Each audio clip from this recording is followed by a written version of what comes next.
So hello everybody, welcome to this second webinar of the centenary celebrations under the theme of education and technology. And I am Esther Ventura Medina, and together with Russell Scott in here as well, we're going to be hosting the webinar today. For those of you who do not know me, I'm a senior lecturer at the University of Strathclyde in the UK, and have been the chair of the EdSIG for the last 2 years. And Russell here, co-hosting with me also, has been a well-known member of the ICME and has a tremendous amount of experience from industry in a number of roles, including being the chairman of the Tyson group in Australia.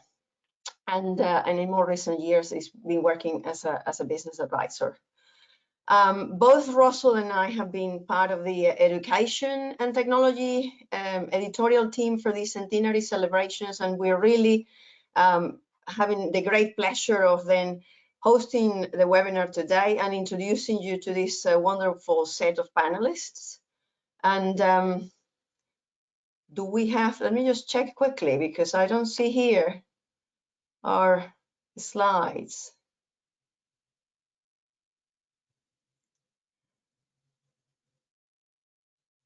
First slide is up. Okay, so should be seeing that. Oh, I don't see it. Sorry, Gareth. Okay, we had a little bit of a technical problem at the beginning, so that's why we're a bit. I am a bit confusing here. Okay, so if we go to the second slide, please, Gareth. So our webinar today is about shaping the future of chemical engineering education. But before we start, just a couple of points for housekeeping then. The webinar is being recorded, and the recording will be made available later in the ChemEng Evolution website. Your mics for the audience will be on mute for the duration of the discussion. However, we would really like to have an interaction with the audience. So we like you to post any questions or any comments that you have throughout the webinar in the discussion panel. Please feel free to use that accordingly at points of discussion that you want to address. And we'll try to then pick those up in a timely manner while things are happening. The other thing to say is that the webinar has been advertised for 1 hour, but we have planned to actually have the discussion going for a bit longer. So we planned for 90 minutes, and we have a wonderful panel, many interesting and wonderful people. And this is a very exciting topic as well, so we thought it was worth spending a bit more time. If you can stay longer, that will be fantastic. If you cannot stay longer, then please make sure that you post any comments or any questions that you may have along or throughout the session. So if we go to the next slide, please.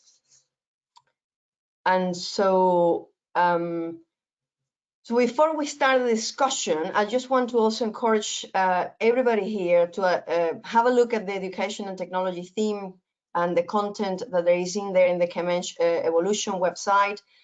You will find in there wonderful stories about the birth of the profession during the early 1900s, the formalization of training, how the training has become distinct from what it was at the time, chemistry and industrial chemistry, how chemical engineering came a discipline on its own, and of course also how since chemical engineers have been shaping and adapting to the ever-changing industrial landscape, and how education has responded to those challenges accordingly, how education has also adapted to the new technologies or the technologies that have been coming along the way.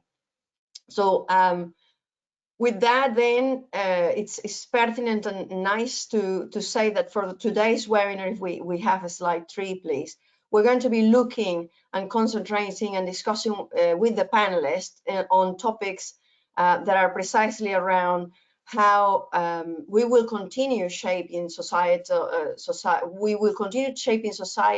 and responding to societal needs. And how we're going to try to face then the challenges that we have ahead in a thriving industry. And so the points we were going to cover are what are the challenges around education and training in both in industry and academia, and how do we then think that these challenges can be met? What are the things that we think we'll have in the curriculum in future, and how do we think this curriculum will be delivered? And of course, the very important point of how do we think that we can attract, or how do we attract young talent into the profession? And so if we move to our fourth slide now, then we'll have in here our panelists, and we can see that we can see that we have, and I'll introduce them very briefly and then give them a chance to also introduce themselves. So we have Daniel Wolochansky, who is Operations and Process Engineering Manager at Tesla. Daniel? Thanks, Esther. Yeah, so my name is Daniel Wolochansky. I started my academic training in Australia in chemical engineering as well as science. I, after that, moved into a Master's of Environment and Sustainability. And since then, I'm actually completing my Master's in Mechanical Engineering as well. I was lucky enough to have a few opportunities abroad with Tesla, where I moved to the US as a manufacturing engineer. After that, I also spent some time in China, and now I'm based over here in Germany, as Esther explained, as the Operations and Process Engineering Manager in the paint department.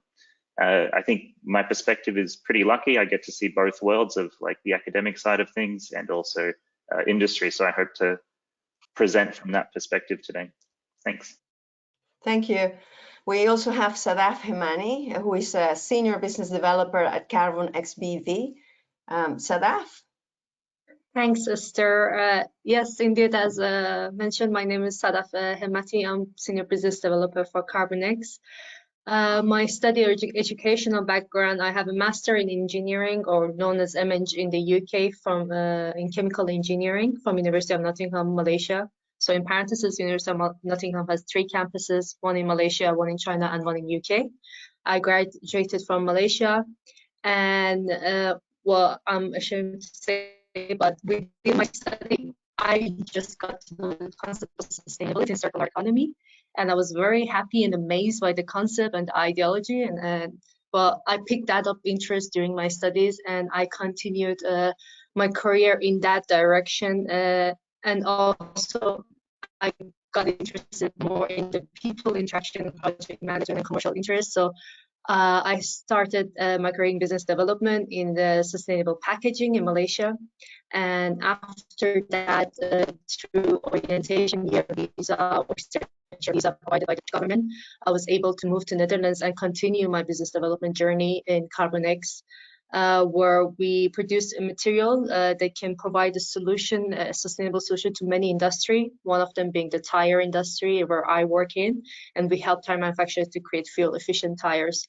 So I'm very amazed with the solutions that chemical engineers come up with the new technologies, material that can provide a solution now and have an impact now on the current industry, how to make it more sustainable, more circular, and I'm love to just continue in this direction. And I'm happy to be part of this panelist and hear all the stories of the experts in the panels. I'm honored to be here and looking forward to it. Thanks. Thank you, Sadaf. We also have Titi Oladipo, who is a Senior Safety Engineer at Siemens at the moment. Titi? Thanks, Esther. Thank you, Esther. Good day, everyone. So my name is Titi Oladipo, as Esther has mentioned, and I've studied chemical engineering both in Nigeria for my undergraduate degree and at Imperial College in London for my master's degree.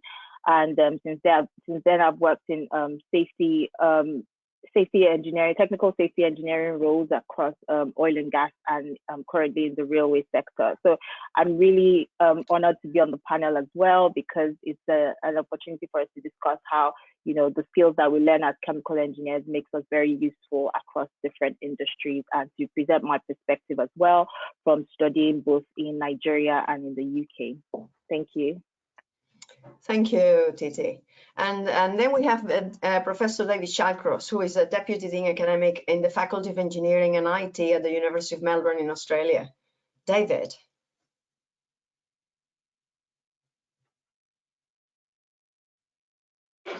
Unmute, David. Yes. You'd think after 2 years I could get it right. So let me just say, my name is David Shawcross, as you've heard. I'm a professor in chemical engineering at the University of Melbourne, have been for a long time.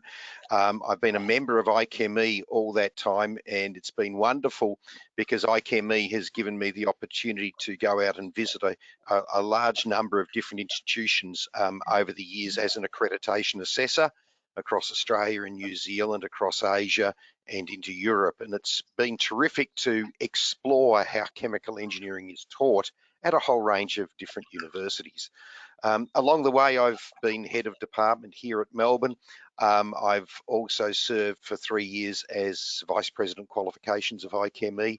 And I've also spent quite a bit of time visiting China over the years, since probably 2005, my first visit, to see how education in China has been evolving over time. And I'm really looking forward to being part of this panel with my microphone on.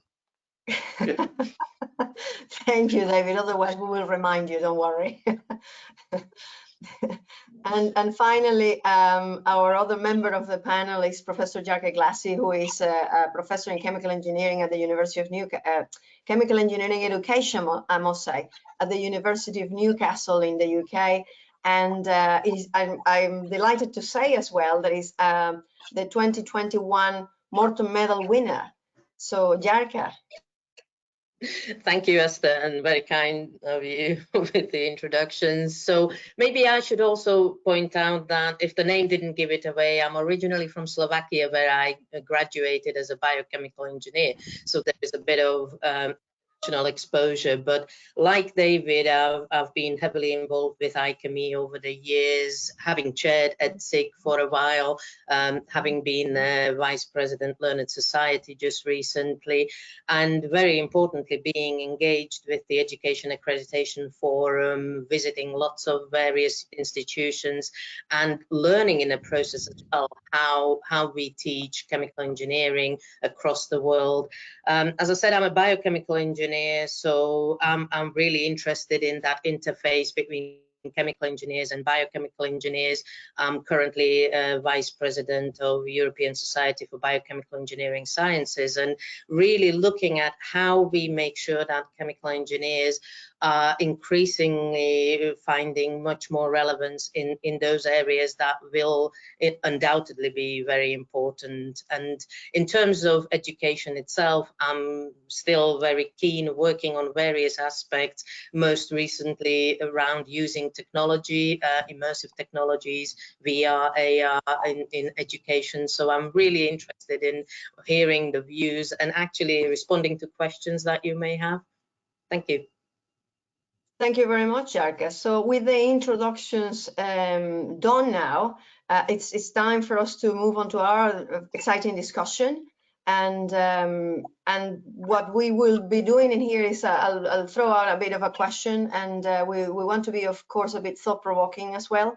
And then we give turns to each of our panelists to answer and to bring about their views. But I'll keep an eye on the question panel as well. If there is something coming in from the audience, I'll try to bring it about. And we, I must say, also had already question comments from the registration earlier on from someone. So we'll bring that about when time comes. So let's start with the first point, which is really about the challenges. And we see that we're in the moment, and as we move ahead, we are quickly looking at an awful lot of issues. Climate change, sustainability is now so much ever present.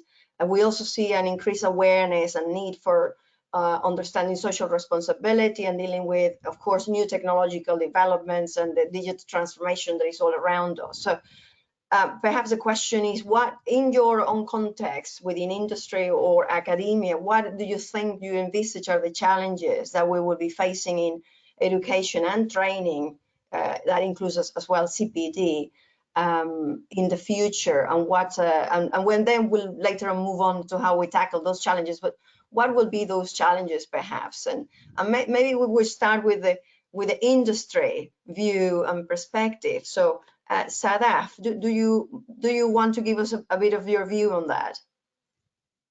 Well, I'm happy to go first.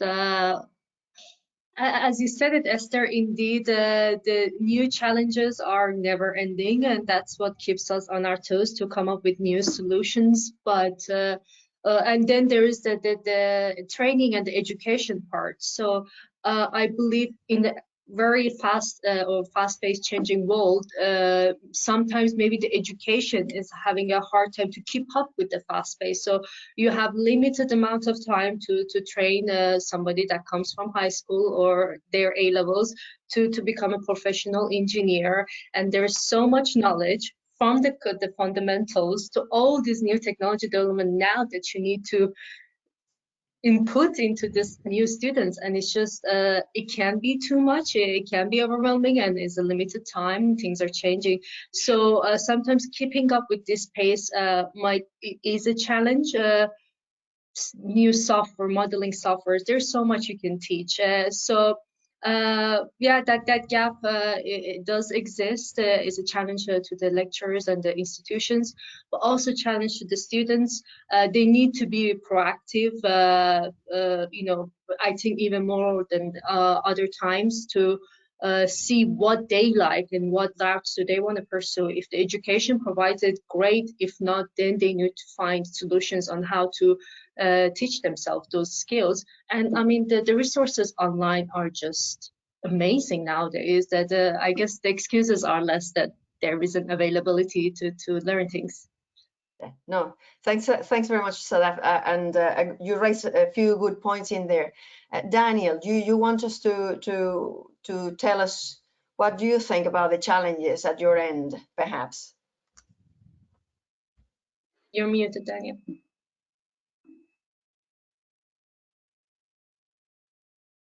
No. Okay, so maybe we'll hear from Titi before we hear from Daniel then, while Daniel sorts out his mic. Yeah, I absolutely agree with you, Sadaf. And I think another thing is to sort of, I would say that one thing that, you know, in terms of, you know, CPD and all of that, is that I think the university system sort of focuses on the technical bit, which is very important. But then when you start to maybe progress yourself towards chartership or you start to see some other things that come in that are that are kind of non-technical skills. So looking into things like communication, teamwork, and all of that, which, to be fair, chemical engineering does quite a lot, you know, with the design projects, gives you that sort of care in that direction. But I believe that, you know, in other things like, you know, the ethics of the profession and, you know, other things that are covered by chartership, and, you know, that you then also need to keep up with as a, you know, as a professional in industry, those things could also be quite highlighted to students, so that it's not when they get into industry that then it's kind of like a shock if they are not in a sort of graduate engineering role, because, you know, some companies have that graduate program, but if you're not in that graduate program, then it might not necessarily be clear to you how you go about, how you maneuver and, you know, navigate this sort of situation. So I believe that, you know, it should start to, the industry needs to sort of work, industry and universities and the academia need to work very closely to be able to, you know, shape that path for students. But I also agree with Sadaf in terms of, you know, proactiveness is key. You know, students also need to sort of keep moving along and keep moving with the times, which is easier for individuals to move quickly with the times other than institutions as such. So yeah. Thanks very much, Titi. Good points in there as well, of course, and we'll come back to this notion of the skills, I think, at some point later. Daniel? Testing it again. Perfect. Great.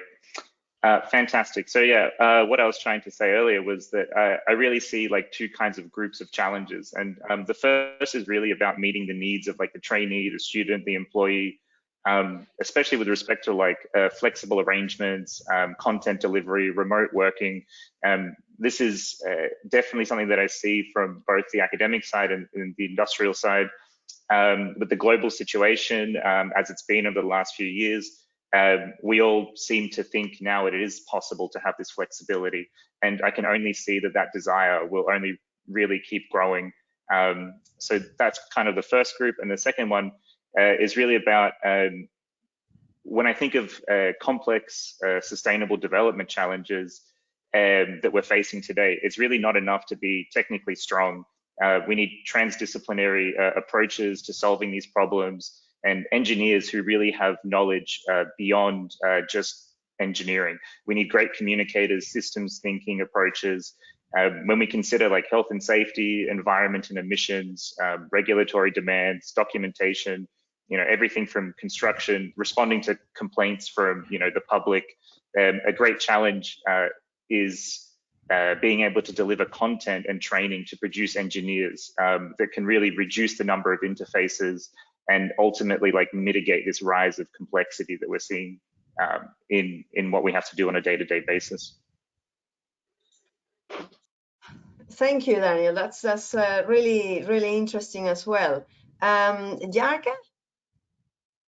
From the perspective of academia as well, what do you think are the challenges there that we're having? I was just going to come in on the academic side, because the points that were made by all of our industrialists are excellent in terms of, what is needed, and particularly Daniel, I was going to touch upon those grand challenges that and emphasize that when you look at the curricula currently as they are, inevitably we are concentrating on a technical knowledge, and you could argue, yes, if the chemical engineer does not understand the fundamental concepts, how do we expect them to apply in an unknown context to new challenges that rigorous systems thinking, innovation, etc. So yes, we have to do that. But it's this balance between, and I think it was it Sadaf or Titi highlighted, there is so much on that internet. Some of it is highly dubious, and helping students navigate through that jungle of information that's there is probably one of the challenges certainly my generation didn't have, because you had a textbook, you opened it and you did your first principles and that was it. So as an educator, we are now in a very different position to what we used to be in the past. So not only do we now have to help them navigate all that informational minefield, but also try to sort of gaze into that crystal ball, try to establish what it is that they will need in 10, 15, 20 years of their professional life. And the trouble is, we came through chemical engineering education as we all did, and I'm sure everybody on this panel would have gone through their sort of traditional chemical engineering education. As a biochemical engineer, when I did my degree, I shouldn't give that one away, but molecular genetics was just emerging. That tells you how old I am. Yet now, what we're talking about are some incredible feats of engineering, and I'm specifically coming to engineering, and the new materials and the advanced therapeutic products that chemical engineers are helping to develop, where we not only need that communication, and Daniel, I'm absolutely with you, we really need to break down the silos and ensure that our graduates can talk to them, but it's this, where is that technology going to go, and trying to prepare our engineers to those big leaps that they will have to undertake once they enter the profession. And frankly, my biggest bugbear is this, and sorry, this is a practicing academic in a UK system, so I apologize, okay? It's this reliance on, let's just get a piece of paper and what is examinable, and let's break everything down into chunks and forget about the fact that getting a degree is a first step on your path of learning, more or less, to me, right? Getting them convinced that it is actually that lifelong learning that you will have to do as you enter the profession in order to keep up with everything. And that attitude to learning, open-mindedness, that's where I'm struggling with in education currently, in academia, amongst other things. And I think I'll leave it at that and let David. Thanks very much, Jarka, and good points in there, and a bit what Sadaf also said at the beginning, that the students have to be a bit proactive, perhaps, and we need to. But I'm sure we will come back to that again as well, David. Look, as Jarka was talking, I was crossing off some of the points I was going to say. So let me say that I think universities are, on the whole, very conservative. They have an idea, and their funding model and the way in which we employ people and the things we do are built around the idea that you have a bachelor's degree, perhaps a master's degree, and some people do a PhD. Yet we are sitting on a huge amount of intellectual property. Our knowledge across universities is huge. We should be doing more and thinking outside the box for supporting industry. Some of my colleagues could say, oh, we could put together a graduate certificate in Industry 4.0 for chemical engineers. And I think, well, no. That's not what necessarily industry wants. Industry might prefer to have micro-credentials, smaller bites, which they can then tailor to their requirements. So if they are interested in Industry 4.0, they might do some stuff around database design or artificial intelligence.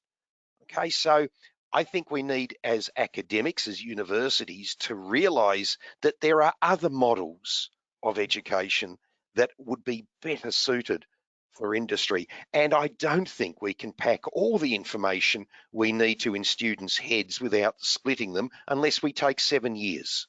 So that's not on. We need to get them with the basics, have them go out in industry, and then perhaps later on, get them coming back doing some of these micro-credentials perhaps, and fill in the holes that they now understand they need in their careers, which may be different from the needs of other graduates in their different careers. Anyway, that's me.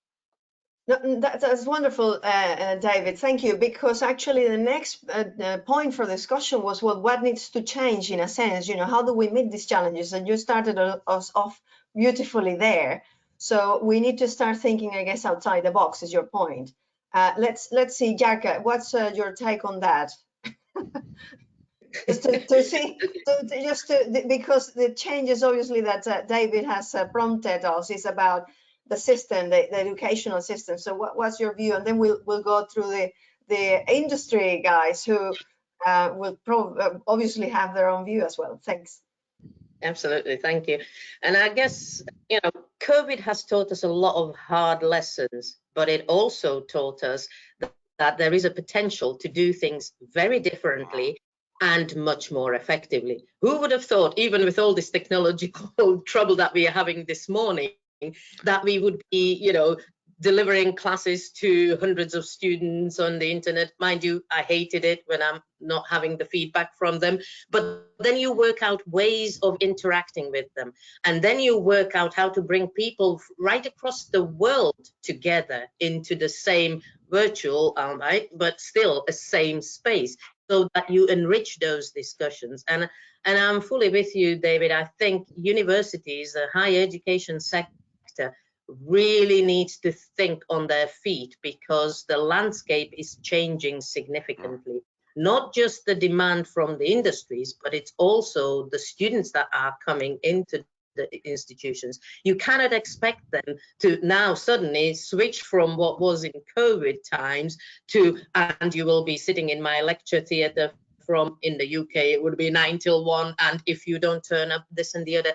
They are not effective ways of engaging with students. And a lot of us have switched in terms of the delivery, but not yet in terms of that structure, as David says. So the whole system will very quickly come to some serious considerations. And I know universities or at least the leadership of the universities will be very uncomfortable with that kind of transition, because it's a completely different business model. But unless we do it, and those of us that don't do it will learn the hard way, because students will go where they need to go. That gap in the green skills and transition to net zero is only getting, you know, more and more critical, despite all the other trouble that we are facing at the moment. So industry will be pulling in certain directions. The students will be demanding some directions. Universities simply cannot afford to stay business as usual. So yes, we will be changing. The immediate steps are in terms of the delivery, so better use of technology, flipped classrooms, active methodologies, great. But the whole model, just as David touched upon, will need to develop to better address those challenges that we've just highlighted. So the skills as well as knowledge, and that agility to adapt to unknown circumstances and address all those big challenges that we're going to be facing. And I better stop and let the industrialists have their say. And I guess, I mean, you're pointing in there to something that Sadaf mentioned earlier as a challenge, that gap in the and perhaps the inertia of education responding to what industry needs. Sadaf, you want to elaborate and you want to tell us your view on this issue of what do you think will need to change, for us to meet these challenges a bit better. No, I mean, when David said micro-credentials, I just wrote it down because, I mean, that's an amazing idea. Like, the answer I had in mind was nothing new. It's the internships. So the internship provides such a great experience, hands-on, to the university students, and that needs to be very much incorporated into the studies. So I know when I was doing my studies, the Board of Engineers Malaysia requires you to do at least one internship during your studies to get your engineering degree. I believe the University of the UK didn't require that per se, but if that's a must, they don't fail or pass you. You just have to do it. It's amazing, and I think every student need to take that opportunity every summer, and don't just think you just need to do engineering. Go do marketing, go do sales, go do engineering and see what you like. That's the beauty of internships. It's temporarily. If you like them, you can proceed with that career. If you don't, next time you do something else. And as what David said, if we have these micro-credentials that are part of the studies and they are really teaching you the new things that are happening in the industry, oh my God, that would be great for their resumes. This is the experience they need. You know, when you apply for inter job and they say, what's your experience? It's like, well, none, because the inter level job, and there's this catch-22 situation. I mean, with these micro-credentials, well, you can talk about these experiences that you had in your inter level job interview. I think, I don't know, this idea needs to be implemented fast. I love it. I hope it proceeds. We'll leave that with David then, so to start implementing it. I'm just kidding. No, thanks very much, Sadaf. Good points in there, and maybe we hear now from Daniel. Hoping the microphone's still working. I can definitely attest to what Sadaf and David here are really presenting, like the micro packet-sized learning is I think going to be something that we really need to move forward to. Like I've seen the success here when I was in San Francisco. We had, although it was maybe a little bit initially risky, taking on like perhaps another position after a year of schooling, where maybe the concern is that the person hasn't, or the intern in this case, hasn't necessarily covered too many topics yet. But actually, it's a really fantastic kind of approach. And I have to say, it was really successful as well. I can give one example where we had an intern come work with us for 3 months, and they really develop a lot of like the skills and presenting, calculating, whatever it may be. And then after that 3 months, they were able to go back to the university, select their next classes. And then in a year's time, we saw them again. And, you know, this was great. And then, you know, they've selected different topics to cover. And then again, a year later, you know, they ended up working for us. And, you know, this isn't the only example. And I mean, Sadaf also mentioned, you know, the resumes and things like this. I mean, I've seen resumes come across my desk where we have people that have worked for Google, for Apple, for Airbus, all as interns. They have such broad experience and such like, you know, these are really high quality individuals.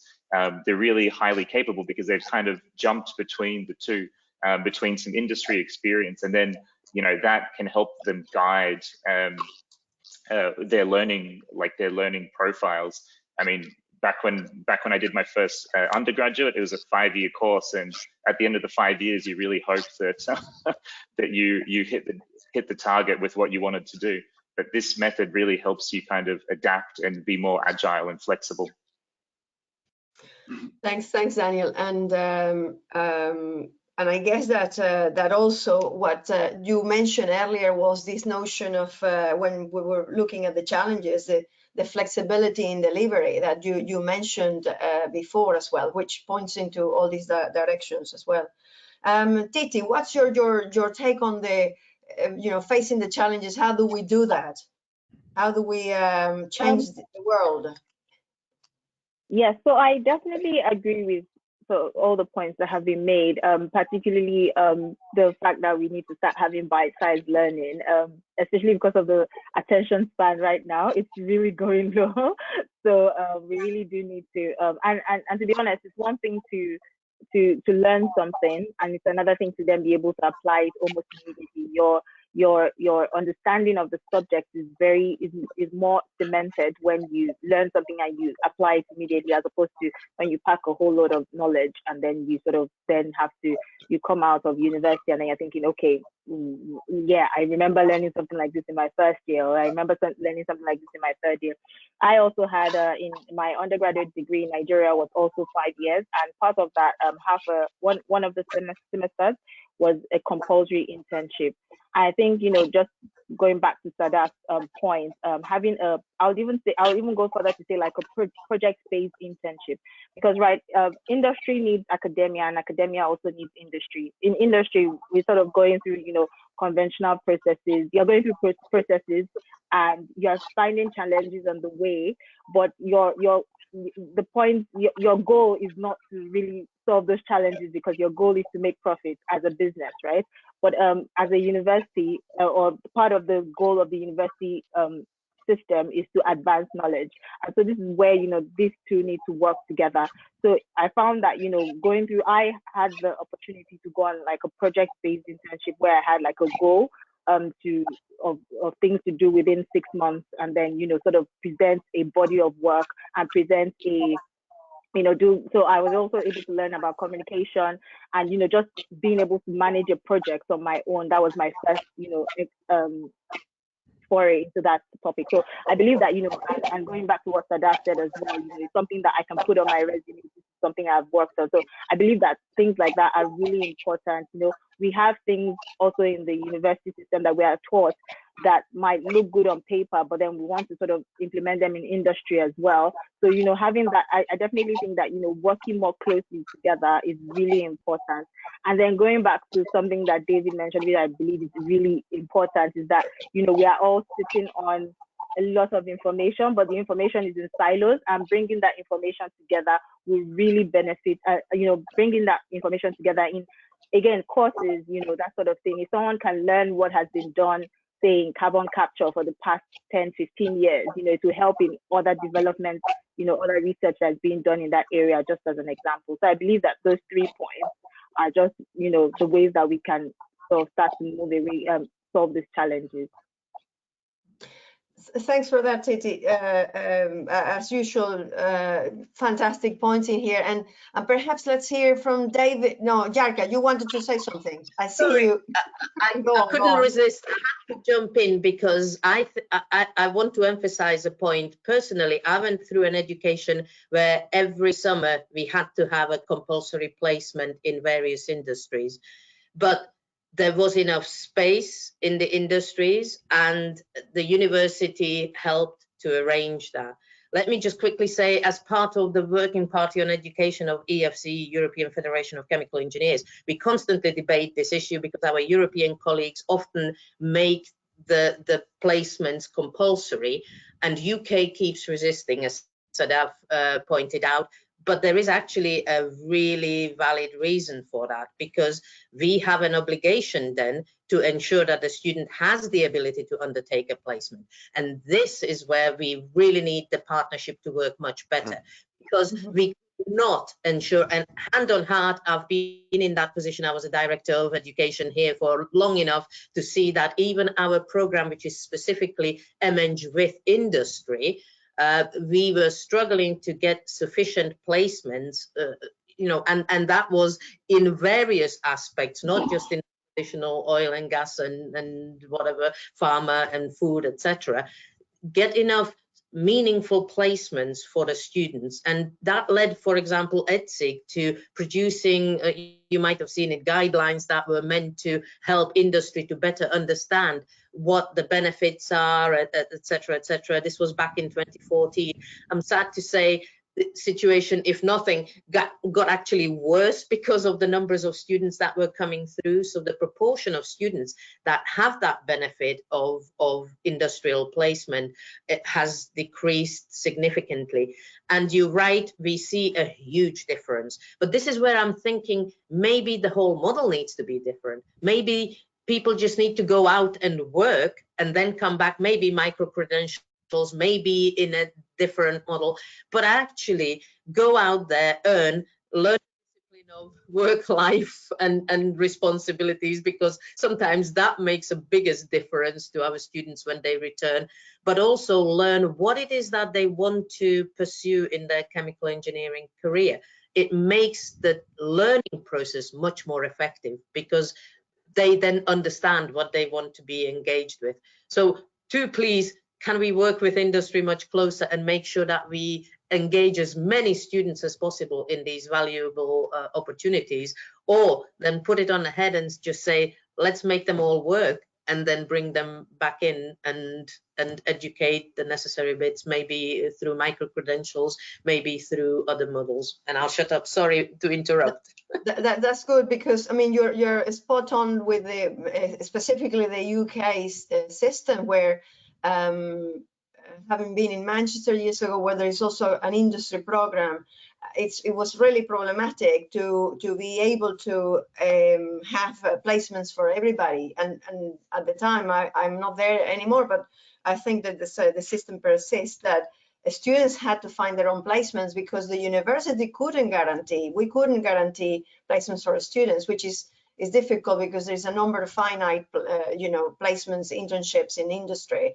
And we were having an increase in student numbers, which made it very difficult. But I guess you're right, Jack, that in that sense, we have to try to work harder and better, rather, with industry to solve this out. But so going back to the changes and what needs to change, David just started us off in this notion of the micro-credentials and changes. And so let's hear again about from you about this and explore this point a bit more.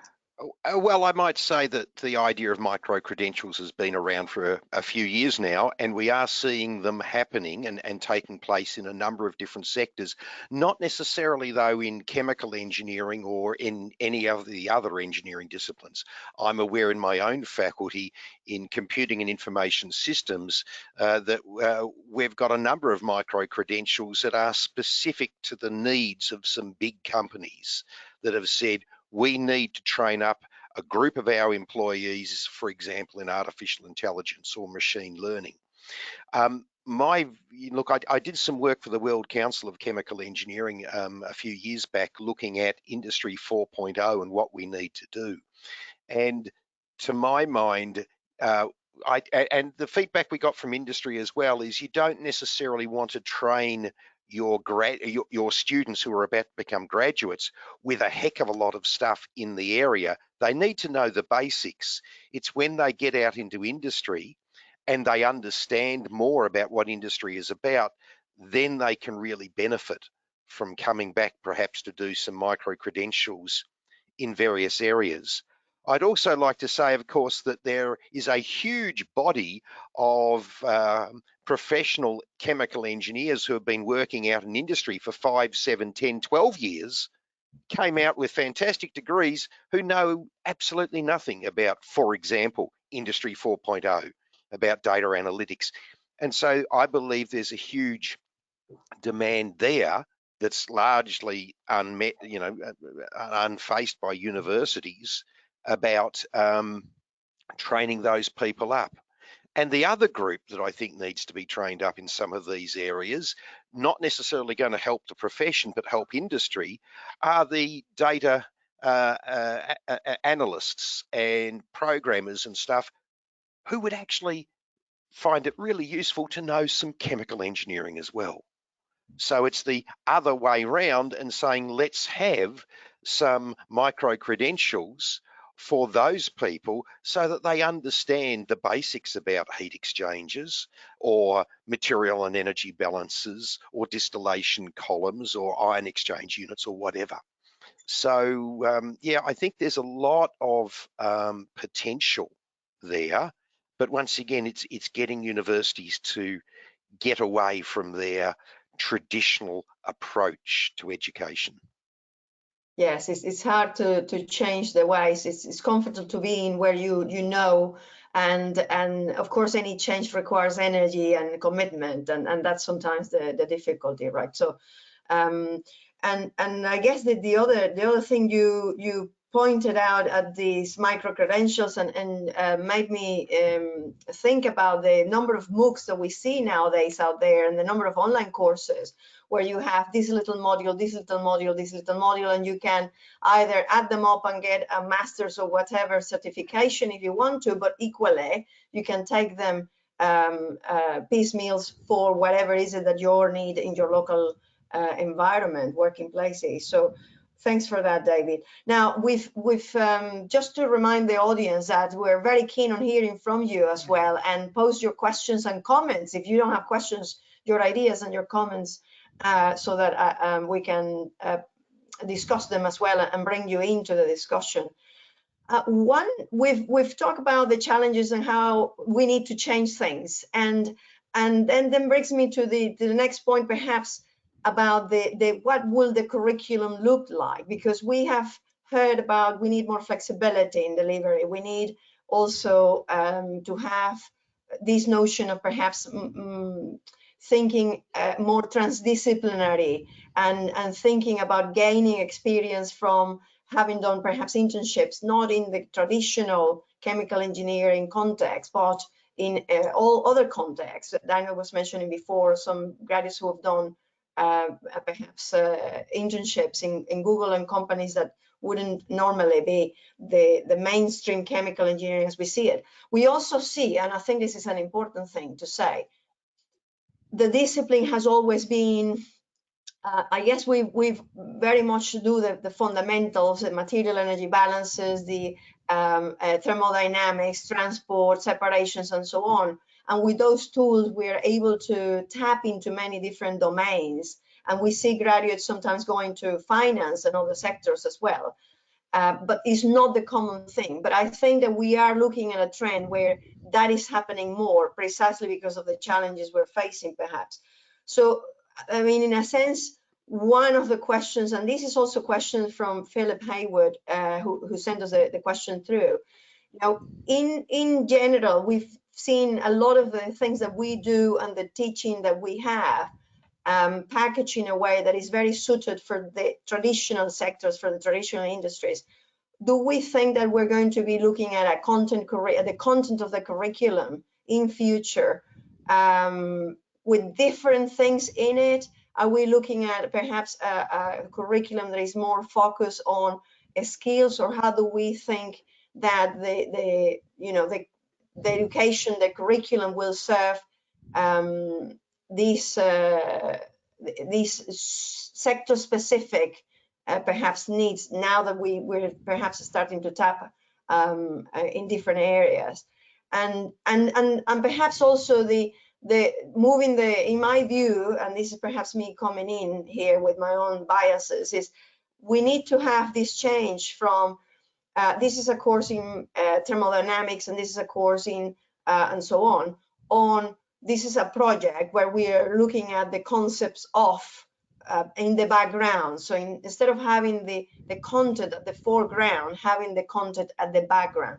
What are your views in this respect in here? And maybe we will start now here with Daniel, because Daniel talked about these notions of skills, and I'd like to hear from you, Daniel, first. I guess I'm definitely in support of this industry-based skill sets, like things that we need to deploy on a regular basis. David mentioned that we really need to know the basics, and I definitely 100% agree. We have to be able to deliver the basics consistently with great efficiency, and being able to communicate like the outcomes of that simple analysis to a broader group of people. I mean, managers, communities, whoever it may be, may not have that knowledge, and maybe this is where your micro-credentials come in later. It's for people to develop that, and I think chemical engineers really have the potential to bring this in. And so I see that there has to be that relationship has to be stronger between the industries, the companies. They have to be more connected with universities. From here, you could see anything from like the skill-based things, doing your mass and energy balances, things like that. But then, like, how does this combine into a bigger picture? I'm all for seeing internships that have like kind of set goals, set timelines. I think one of the challenges that I see is maybe different universities have different programs, a very broad, holiday period, semester breaks, internship periods, all this kind of thing. And it doesn't necessarily make it easy for industries to deploy this. And having that alignment between the different curriculum, between different groups, I think if we can narrow down what it is that we need for the basic skill sets, and then have that as widely as possible, deployed in the university environment, I think we'll be looking at a really positive outcome for the future of, I guess, training and development. Thanks, Daniel. That's that idea of being a bit more mobile with industry. That's quite a critical one, I suppose. That the same way that perhaps universities sometimes try to make their courses more in line with other universities so that you can have a student mobility, then maybe we should be moving that same notion into industry mobility, and that's an excellent point there. Jarka, you surely have a view on this. Of course, wouldn't fail you, Esther. No, seriously, I mean, touches exactly on what the hot topic back here at Newcastle is at the moment. I don't know, you might be aware, coming back to what you said about the project-based learning, for 10, 15 years ago, we revised our curriculum to try to break down those silos of these are individual modules or courses on thermo, give them industrially relevant problems, but actually societally relevant problems that they have to apply these skills to and try to solve them. And there is definitely, on an academic, that's a much greater demand, because they have to be able to think on their feet. I don't have the comfort of just walking into the lecture theatre and thinking, what is it today? Oh, and start from the top. This is a very different proposition. But just to say, in terms of even the core skills, one big bugbear for me is when I hear people saying, oh, we can't squeeze more into the curriculum, we have to take something out. And said, no, we just have to work smarter, right? So when I did mass and energy balances, I took over from a colleague who was a traditional chemical engineer, and lo and behold, everything was a distillation, everything was, coal burning, etc., and we perpetuated this in our students for years because what mass and energy and balances are about. So I go and we do the extraction, but we do a biodiesel example, or we do UHT milk production, or blanching of peas, or, you know, biochemical examples, or we do something different, but it is fundamentally mass and energy balances. And the students, and by the way, we still do some of the traditional ones, of course, we do. But the students need to understand right from day one that the fundamentals apply wherever, right? You cannot just say, oh, well, this is not reaction engineering that I was taught, because this is not about such and such synthesis. I mean, honestly, principles are principles, and they will apply whether in a biological system, whether in a, you know, any other nanomaterial system. Of course, scales are very different, and that brings in its own challenges. But again, that's an opportunity for us academics to start highlighting these. So in terms of curriculum, I wouldn't want to hazard a guess where we are going. I've got my own ideas, and I'm trying to push them through here, but I'll let you know in a year or two's time whether I'm successful or not.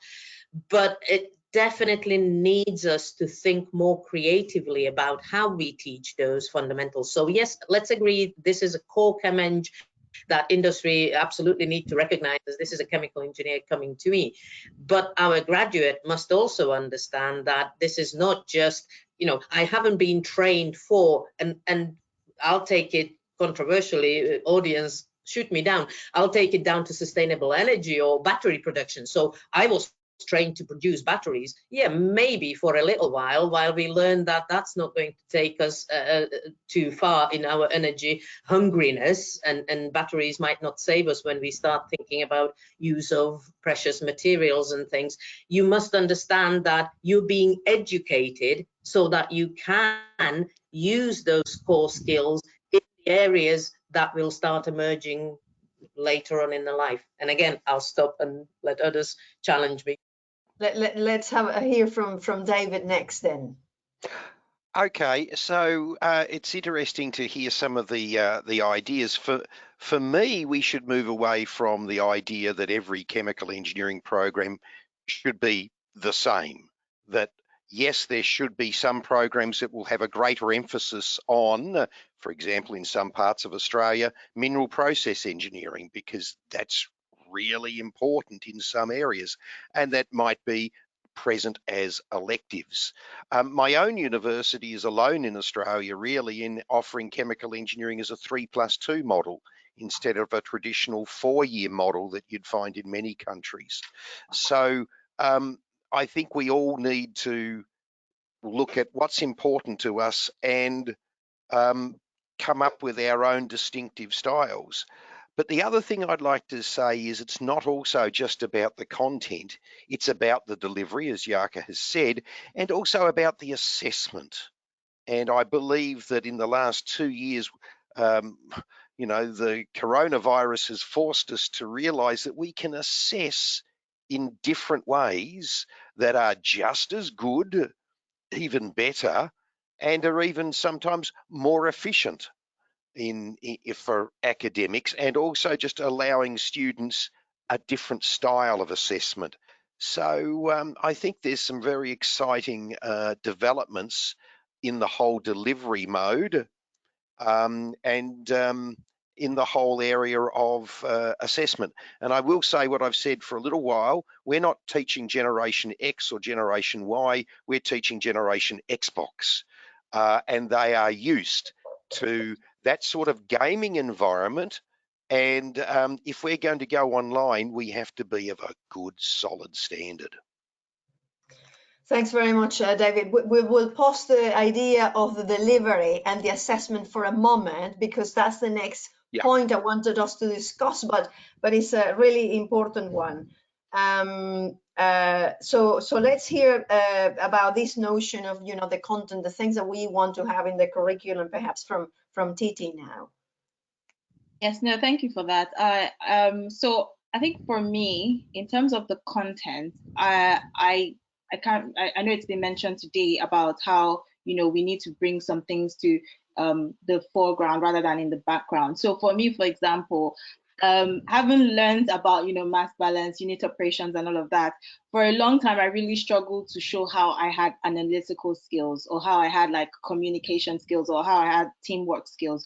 So if we can sort of, like, I agree totally, as a chemical engineer, you should know about unit operations, you should know about mass and energy balances and all of that. So those basic topics should always be, I think, available or present in a chemical engineering degree program. But I think what I would really like to see as well is showing students how to realize that they are learning these skills not implicitly but explicitly. So be able to say, okay, this is how I can, because that's why we see a lot of chemical engineers going into finance, because we have all these, analytical skills. We have a really good range of skills, honestly, and that is, even in other engineering sectors. And I think also we have the opportunity to really speak to other engineers as well. So we have that opportunity to look at things from a systems point of view and be able to break it down into different things. So those kind of skills, if we're learning it more explicitly, I believe that it would be really helpful to see in the curriculum. Another thing I would really like to see in the curriculum is training students to be more entrepreneurial. And this goes back to what you mentioned before about the fact that there are not that many placements. We struggle with that as well in Nigeria.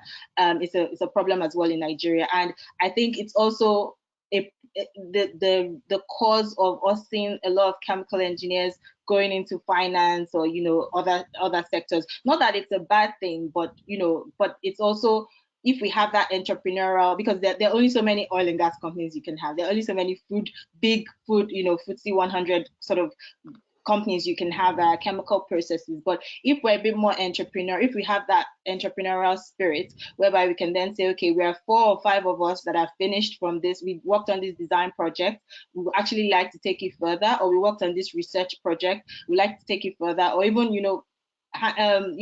getting in touch and networking with other students from other universities, other countries that you've sort of worked on similar themes, that sort of thing. That would also, bring about more small to medium scale type of chemical engineering based companies, whereby you can then also, and then that will help propagate, because also I feel like sometimes you get to learn a lot more from internships in, like, say, small companies where you're doing everything, you're marketing, you're doing sales and all of that, and that goes back to what Sadaf was saying, because when you go to a small scale plant or a small scale company like that, you get to learn everything. So it's not just, oh, I'm here for mass and energy balance and that's it. So there's a place for the big companies as well. But if we are able to, drive up that entrepreneurial spirit, people can make this kind of small and medium scale that eventually grow into bigger ones as well. Then we have that space and we can perpetuate the chemical engineering profession. So those would be my 2 points.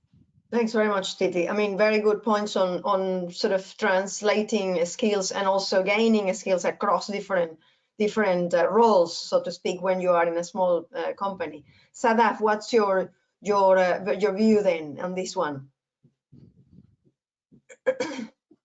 I have to say I agree with what everybody said so far, and they've raised excellent points. And going back to project-based learning, it's indeed very much what helped me as well. I really appreciate that the curriculum has a lot of projects that we had to deal with. We didn't get to choose our team, so they would just assign us that. That's very much real life industry, that you don't choose your colleagues. At that time, we had a lot of angry students and a lot of nagging. But now I realize, wow, that was crucial to our learning. And that will also help me to become a business developer. I mean, I talk for a living and I listen. And chemical engineering, they taught me the engineering stuff and the fundamental, but also working with the team really helped me to develop those interpersonal and soft skills that I can use in my work now. And I really appreciate that. And I think that needs to even be more implemented. Like, yes, just let's cram all the fundamental of mass and balance maybe in the first year, and let's do all the project-based a year onward. And that's what my degree did. And I really appreciate that. And one thing that Jarka pointed out is the way she taught mass balance, she pointed out like something about milk and the bees. I love that. I mean, these are the things that people can relate. They work with it. They see it in their environment. I remember, I don't know, I think ours was a methanol plant that we had to do. And I was like, oh my God. I mean, everybody knows what's methanol, but I don't hold it. I don't, you know, but if it was a milk plant or something with bees or soap, chocolate, oh, that would amazing. Like that would encourage me to talk about my degree to my, you know, my friends, family, and maybe some more young talent will be attracted to chemical engineering rather than, yeah, I mean, those plants exist. It's just not relevant. I mean, I have to say in my third year, we did something for hydrogen cyanide plant. It was a challenging project. It was a big, until today, I still don't know the application. Maybe I shouldn't admit that, but I'm like, come on, maybe yeah, you know, you can be more creative. This is something that we don't need major change in it. Just even choosing the topic of the projects, I think it's a very simple change, very effective, very exciting. Just working on these projects that are more closer to the end user. Yeah, okay, thanks very much for that. That's good points in there. And David and Daniel want to say something following on that. Go on, so David. I was just going to say that our profession has moved a long way, because about 20 years ago, I could remember the IChemE would get quite upset if a program didn't have enough distillation column design. Now the attitude is we want to see a separation process thoroughly explored, and it doesn't have to be a distillation column. It could be, you know, maybe it's an ion exchange unit that's properly designed. And I think that's really important and great to see that, you know, the profession has moved with the times and said, yeah, let's be flexible and understand that not everyone's going to work with a distillation column, as sad as that may be. They will be working with a whole range of other things. That's just what I wanted to drop in there. No, thanks. Good point there, because also goes back to a bit what you were saying earlier on, David, about not all the degrees have to be exactly the same, and that's very important. We have to be mindful, in a sense, of our local surroundings. Daniel. Yeah. So I guess I just wanted to add as well that something that maybe we can really improve upon as well is like, how can we add resourcefulness into the curriculum? Meaning, I mean, so many times David touched on, you know, the examinations or how we assess people or students. But at the end of the day, you always have imperfect information in the field. You don't always have a pressure or you know, temperature transmitter. You don't have all the data that you need to solve a problem. It's not as well defined. And the question is then, how can I use proxies for this type of thing? How can I become, at least have a good indication of how to solve this problem and how to present a solution to whoever it may be for a new system or something like this. So I really think that being able to incorporate like this kind of resourcefulness will really benefit a lot of people. Secondly, I do really appreciate the differences between different university courses. And exactly right. I also did a distillation column when I was at university the first time around. And I mean, if we can make it more relevant to more industries and actually things like, or I shouldn't say industries in this case, but regulators and you know, they're introducing different types of processes that are now absolutely necessary for your air abatement systems. You know, concentrators, things like this, destruction, you know, VOC destruction, all of these types of things. And being able to, one, understand how these equipment function, how they can be integrated into any type of process. And this maybe touches on how Jaakko was saying, you know, we need to see that these basic first principles ideas can be extended to different areas. And precisely this about like, you know, concentration and destruction systems, how they can be deployed in different industries, and how can we communicate to the regulators this is the right thing to do from an environmental standpoint?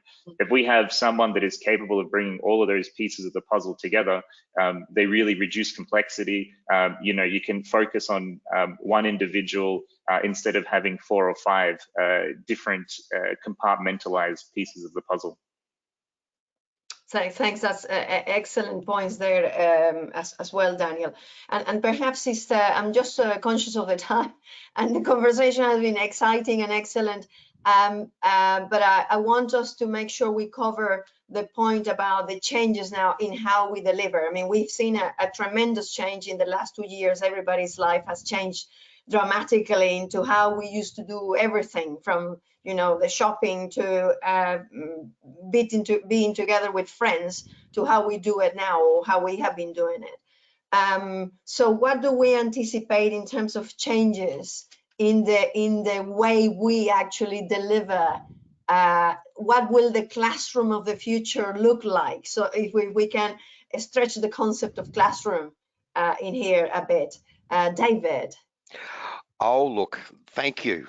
Because I believe we're about to see a seismic change in the way in which we teach right across every curriculum in universities. And that is going to be on the back of developments in translation software and the application of artificial intelligence. Because I believe we're 5 to 7 years away from instantaneous translation of the written text and the spoken word. So what will that mean? It means that a student of mine who I set an essay to will be able to write it in their own language and then have it translated beautifully into English. And does that matter that they didn't actually write it in English, even though it's an English-speaking university? What if I want to actually get my students to learn from a terrific Italian professor who's delivering a lecture on thermo?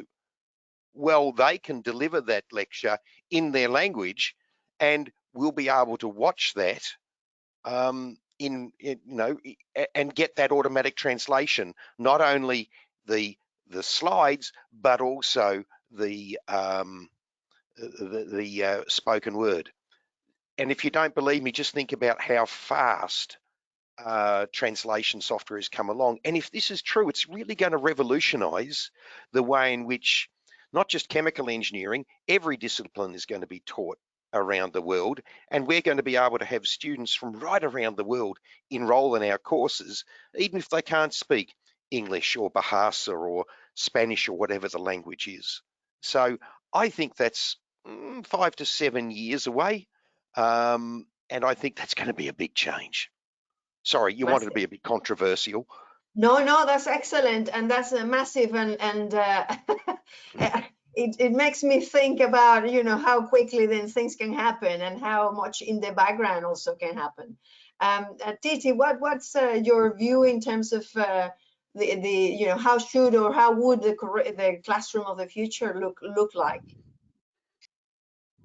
So for me, what I would like to see is more, I think, industry participation as well in teaching. So I know there are a lot of like professional courses now as well, and it is happening. But I would like to see more of, so for example, if you're teaching about a distillation column, you can sort of get somebody that has, worked on a distillation column and sort of show, because I think now, especially the generation coming now, they want to know why. They're not just going to learn for learning's sake. They want to know why, but why is this applicable? So, and yeah, I know it's been mentioned before about, the fact that there's gaming, there's, everything is exciting, everything is, dopamine releasing. So I think definitely we need to sort of have that, we have to have that into incorporated a little, at least, as well into the curriculum. So it would involve the shift from, okay, I'm just in this to get a degree or get a piece of paper, to, okay, what am I learning? How am I interacting with this thing? And also, I guess, a bit of more cohort sort of based learning outside of the degree. So I guess going back to the micro credential sort of thing, you also learn not just from the material that you're interacting with, but also the people that you interact a lot with. So I know that that's something that, in terms of the educational how education is delivered, that's sort of the shift we're going towards as well. So I'll just stop on those 3 points. Thank you. Excellent. Thanks very much. Jarka, because Titi mentioned gaming and so on. So tell us, what's your notions in here? Excellent. First, I'll come back to David. As somebody who speaks 6 languages, I'm still having fun reading some of the translations, and good luck with that. Hungarian to English is absolutely fantastic. But it's progressing significantly, so great. Just quickly, Titi, on that industry teaching, because that's one of the things I was going to say, that we, with all the technology, if we can make it work properly, we are now in a position where my dream of making all of the chemical engineers members of IChemE contribute to teaching of the future generation, almost as a demand, because that's part of who we are, helping the others to grow. Now it should be possible. 5-10 minute virtual lecture, just exemplifying, and this is how I use it in my job, makes a hell of a difference to a student. I may be saying the same thing as an academic. It goes in one ear, it comes out the other, doesn't touch the brain cells. But an industrialist comes in, says exactly the same thing, and it's like, whoa, brilliant. So I would absolutely like to see all that happening. Since you mentioned the gaming, we've had a lot of positive experience, both with teaching, so secondary schools, universities, but also operator training through augmented, well, we're using sort of XR, so augmented reality, virtual reality systems. And yes, you can say at the moment it is not scalable to the extent that we need to because of all the headgear and stuff like that. But the fundamentals of what we are achieving and the ability to expose the students and the operators to sometimes quite dangerous situations so that they can understand the implications and be able to deal with them, that I think will create quite a shift in the way we perceive things and how we learn with them. One worry I do have with all this gaming and virtual delivery and flip delivery is, how will we deal with the good old, and this is how it feels like when you turn the valve, and this is how it hisses when something is going to do. Yes, hissing we can do, by the way. We can now put effects on. We can even put effects that make you feel fire is real, because you start overheating when it makes it that good. But it's this real manual handling that I think IChemE was quite concerned for a number of years about, and exposure to bits of equipment that the students necessarily don't get in the universities. I haven't got an answer to that, apart from sending students all out there and actually having to work with it, which frankly achieves an awful lot of other benefits and would be really good. Might not be scalable, might not be the way to go, but I think that's something that we really need to make sure that people, it's like with food, chickens don't actually grow on supermarket shelves or whatever. It's the same for a chemical engineer. A valve is not just a little diagram, and it does something. And thanks, Jarka. Sadaf, your take on this one, on what will the classroom of the future look like then? Yeah, I believe indeed it's changing. Well, when I was doing my study, the way I could learn was in the classical way of sitting in the front row. There is a board, there is a lecturer. That's how I used to focus, and I could take in and ask questions. But that didn't work with a lot of my fellow students and my friends, and they were like, yeah, that we just can't focus like that. So I know they were implementing with recording the classrooms, and they could watch it in their own time. So I think the way we deliver the lessons and all that will kind of maybe stay the same, but there are a lot of new tools that can help to cater with all students with different learning abilities or preferences. So I learned in physical classrooms with the board, with the lecturers, but that doesn't work with everybody. And you know, there are a lot of studies has been done that how people learn are different. And I think there were a lot of bad things from COVID, and there are a lot of good things from COVID that we can learn. And it accelerated these things that we can hopefully also take it for the futures and not just end it when the COVID ends. I think virtual learning and using all this, I don't know, having the Zoom calls on the side of the physical classes, maybe it's asking too much, but I think it's helping a lot of students. I think it's a way forward, and there's a lot of tools that we can use. But I don't know, maybe the classical way of a lecturer conveying the message and experience and asking for feedback. I don't know how that will change. Maybe I'm not as visionary. I still really like the classical way, but I'm just curious, like how that will change. If it does, it's great. But I mean, for me, that was excellent. So I'm like, it's something I think you have to wait and see. Thank you, Daniel. Your view. You will always also have a view, having still been or doing training at the moment at your master's. Yeah.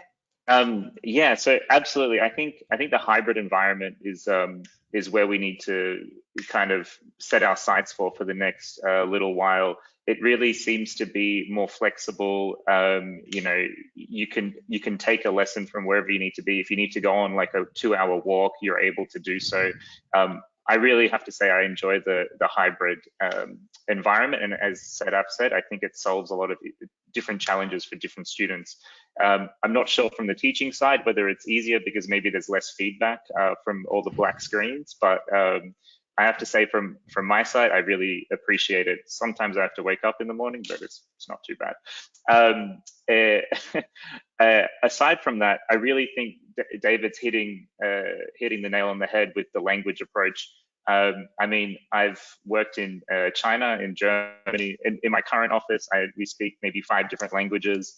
I've written documents in languages that I don't speak. We communicate on the construction side, in a commissioning environment, in languages completely foreign to one another. When I was in China, I just purchased a little portable translator, and then whenever someone speaks into it, you get it in English, and then whenever you speak into it, you get it in your preferred language. This is really coming together quite fast. I'm not sure that 5 or 7 years. I'm probably guessing sooner, just with the scale of how we deploy it on a day-to-day basis. I mean, I still don't speak German or French or something like this, but it is so common, and I have to say the barriers to participation are really being depleted. So I see this as something that will be deployed maybe a bit sooner rather than later. Thank you, and I think David was perhaps conservative in that estimate of 5 to 6 to 7 years. I'm joking. Okay, so go on, David. I was just going to say, I said 5 to 7 years about 3 years ago, so I'm still thinking it's 5 to 7 years. But okay, now we see how we're matching these two ideas of the timeline.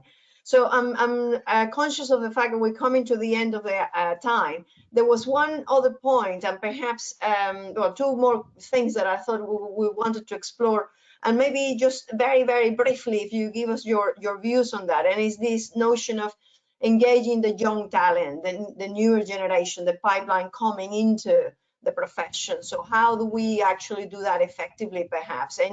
Any very quick ideas? And maybe we start with Titi this time. Yes, no, thank you for that. I think it would definitely be, I mean, I don't think anything revolutionary as such needs to be done in that sense. We just need to start with what we have. I've done quite a few presentations to students about what chemical engineering is about and my journey as a chemical engineer. And a lot of times I get, oh, chemical engineers work with food or with chocolate or with, Coca-Cola. It's not well known. And so I think, just even with what we have at the moment, showing that on giving that understanding of how prevalent engineering, and I dare say even chemical engineering, is around us is so important. And being able to break it down into like breaking down complex concepts into just very simple things that people can understand based on what they see all around them. Being able to say, okay, what, my computer, what is it made of?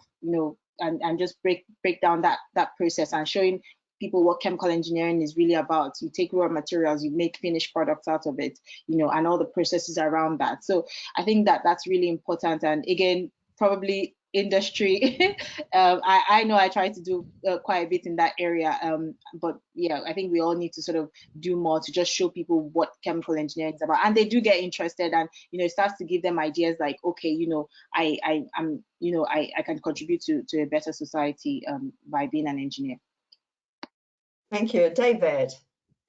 I think we need, of course, to get more students to consider chemical engineering, but when I and my colleagues go out to promote engineering in general, we don't care which university they end up going to. It'd be great if they came to do chemical, but it doesn't really matter at all if they go on to do mechanical or electrical. It's about opening their eyes to the opportunities. The other thing that's also critical, though, is that we continue on our efforts to get more women to consider doing engineering as a whole, and certainly chemical engineering. And in my country, it's also working with Indigenous communities and the Indigenous population, who are incredibly underrepresented in higher education in Australia. And also there are certain immigrant groups that are also underrepresented. So it's, for me, going out and trying to attract from a very diverse population, and it's going to continue to be a challenge. But when we go out, I don't care if they're going to come to my university or another. It's just opening their eyes to the possibilities. Thank you for that. Sadaf. Yeah, indeed.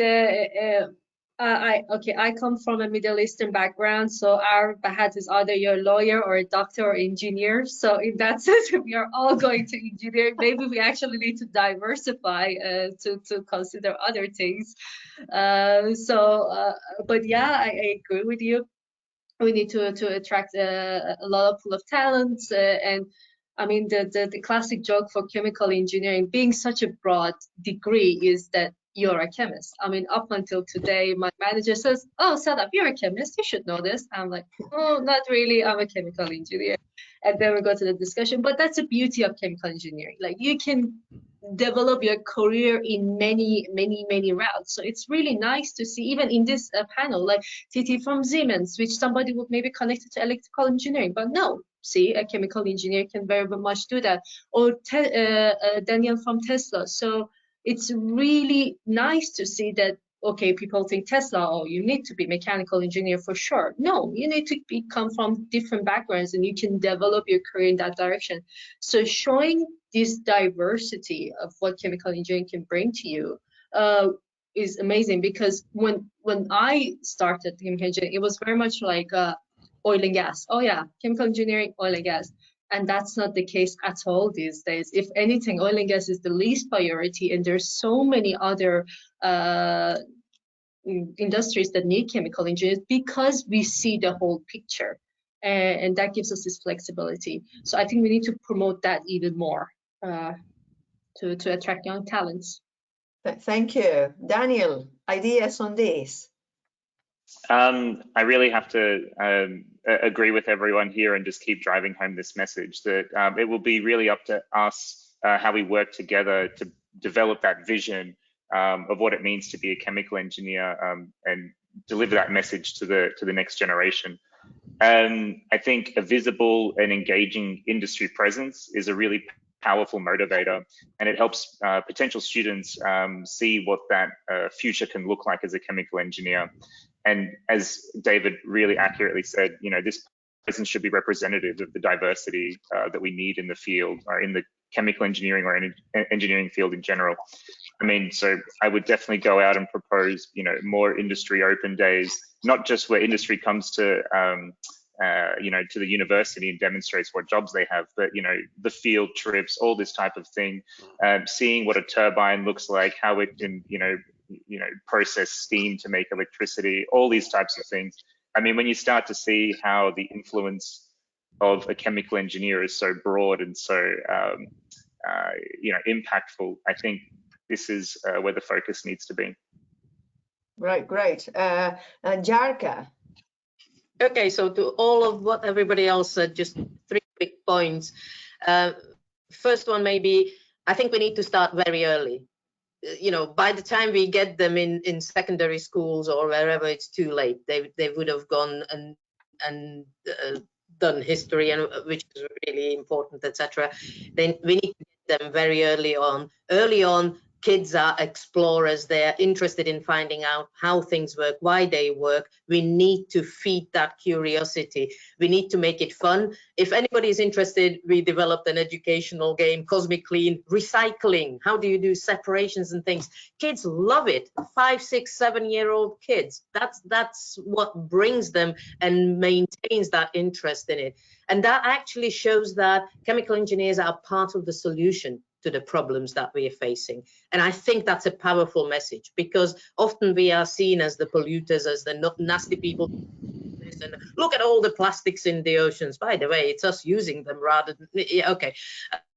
So it's this message of being part of the solution. And then final thing, I think we need to influence the influencers, teachers, the parents, right? Because they are the ones that will influence in subliminal ways the kids. If a teacher knows what chemical engineering is about, you would be surprised how many kids in a class are suddenly, oh, I'm going to be a chemical engineer, kind of thing goes. But if a teacher goes, what, chemistry? Oh, I don't know anything about that, right? And it's chemistry, not chemical engineering.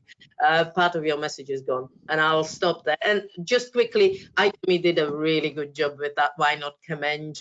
And the question of, support of the professional bodies and the governments in defining, this is really driving what we will be as a society. We do need to find innovative solutions. We need that talent from everywhere. David, I fully agree. It needs to be very diverse. Thanks very much. That has been really, really exciting. I'm conscious of the fact that we're over time now. Russell, Russell, are you still here? I don't seem to see you here, but I hope you are. Still awake. Apologies, it's just my screen doesn't seem to be working well. So Russell, maybe it will give us a bit of a, I don't know, an overview now that we have all these wonderful discussions, and tell us about your perceptions of the discussions, Russell. Well, it's been a totally intriguing discussion, I have to say, with a wide variety of views canvassed, all of them very positive, and I agree with the direction of all the comments. As David and Jarka will know from the past, I'm very keen on universities and industry becoming closer and closer, because universities fail if they can't get their graduates employed. And they're employed by industry. And increasingly these days, more and more chemical engineers are going into non-traditional chemical engineering fields, consulting. They go into commercial consulting, they go into commercial enterprise, they go into legal practice, all sorts of strange ways, because of the nature of the learnings that chemical engineers go through. Now, universities are traditionally conservative, as has already been mentioned. They're steeped in history, they don't like change. And by the way, the Institution of Chemical Engineers is, I partner them with the universities. They don't like change either. So I've been banging on about that for some years. But the other thing that holds us back is the fact that we call ourselves chemical engineers. I mean, I know we've been looking at different names for decades about process engineering and all sorts of things, but chemical engineers, chemical puts a lot of people off chemical engineering, just because, particularly as Jarka said, when they're young, their parents probably, they don't, if they're not engineers themselves, you know, they look at chemical engineers as creating environmental issues for the society. So, I mean, we start off from with a little difficulty on the fact that we do chemical engineering, and yet I dare say the majority of our graduates do very little chemical engineering. The history of chemical engineering obviously started in the chemical industry with chemistry, and so, you know, there was some sense there, but over the decades, and particularly with the advent of sort of globalization, industry and universities got a little out of sync, I think, and industry charged ahead of the universities in developing technology, and perhaps the universities were a little slow to catch up with the needs of industry. So I think, you know, I follow on a lot of what has been said by all the panel members, and I think it's been brilliant. But we keep talking, and it's been mentioned before, the curriculum. There's only so many hours in a week and in a semester. You can't cram anything more into the curriculum. Chemical engineering already is a very full curriculum, and we work 3 times as hard as any of the other faculties. So it's the style of teaching has changed as well. You know, in my day, we were taught chemical engineering. We were taught. Nowadays, I think the lecturers and the academic staff, they guide students in how to learn, and there's a lot more team learning and a lot more self-learning. And if you don't want to learn, well, then you won't pass. But so I think that's you know, that's a direction that's going to continue, as everybody's already mentioned. The other thing is, I've been very vocal on the need for chemical, for the course at least, to have a very significant introduction into big data, machine learning, automation, artificial intelligence, because that's where industry is going. I don't need to say that you need to be experts when you graduate, but you certainly need to understand the fundamentals of what's happening out, what industry is doing, because they are leading the charge again, and the universities need to be preparing their students for the graduates for going into that industry. So, or for industry. So I think I would love to see a future where a graduate graduates with a P plate, and not until that graduate has some experience with industry and comes back, whether it's micro learning or whatever, but comes back and formally graduates, because then that is a stronger tie with industry. I'd love to see that tie between industry and universities become closer. So I think in just summing up, I think the discussion, Esther, has been brilliant. I think everybody is looking for change, and I think our David and Yaka are certainly at the forefront of that. So they're in the position where they can introduce change. I think from the industry point of view, we need to be more cooperative and more encouraging of the universities and work with them rather than criticise. We need to be partnering with them to help them. And I know, look, a lot of companies are small companies. They need chemical engineers to help them. They just think that they can't really afford to have them because, oh, we've got to pay too much for a chemical engineer. But we need to encourage small industry to also seek graduates and encourage and just sort of introduce them to how they can benefit from having a chemical engineering graduate. And just closing out, I think I wish there was another name for chemical engineering, but I can't think of it myself. But engineering of everything. I is one, or I was one, put it that way. Excellent. Thanks very much, Russell, for that summary of our discussions. And perhaps, Gareth, if we can have our last slide, please, to share, because before we go, I'd like to just share with people the upcoming, so stay tuned with the events that we're going to be having in the celebrations of this year. This is the month of education and technology, but we don't really only operate in this month. We were going to be having events through the year, and the EdSIG, education SIG is leading on those ones in collaboration with other member groups. So is the slide visible now? Sorry, I can't really see. Yes, so thank you. And so upcoming events and 7 and 8 of April, for those of you who are based in the UK, please come along to the ChemEng Day UK. There is a couple of workshops on PBL and design projects at UCL London, who is hosting the ChemEng Day UK. There we will have also one of the beauties of the pandemic has been the inheritance of the ability to deliver across the world online events, and we're going to have an event from the 27th to the 30th of June. It's our first chemical engineering education symposium.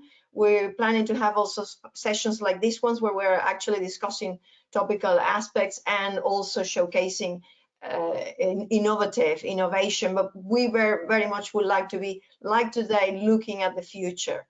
And within the symposium, we'll have also our Morton Medal 2021 winner, Jarka Glassi here, giving us her Morton Medal webinar. So we're looking forward to that as well. In September, for those who are based in the Southern Hemisphere in Australia and New Zealand and the region, Chemica will also host us some workshops, and this will be happening at Monash University. So stay tuned for all these activities that are coming along. They always advertise through the EdSIG website, and also we will be sending out emails to those members of the EdSIG. So please stay tuned. And with this, I'd just like to thank you very much, all our panelists, for a wonderful discussion, for your enthusiasm, for all your ideas and thought-provoking ideas as well. The audience for being here and being patient and being so nice. And also, that I didn't mention before, all of those who have contributed tremendously. It's been a great effort put through the last year and this year into the celebrations of the ChemEng centenary celebrations, the IChemE centenary celebrations, and the content that was put in the ChemEng Evolution side with the stories from the past and the present. And so I'd like to thank all of those contributors, all those volunteers, and the editorial panel members as well. And I think with this, we conclude our webinar today. Thanks very much again, everybody. It's just great to see you all here. And we'll see you again next time. Thank you so much. Thank you. Thank you, Anton. Thanks, Russell. Bye, everyone. Thanks. Bye-bye.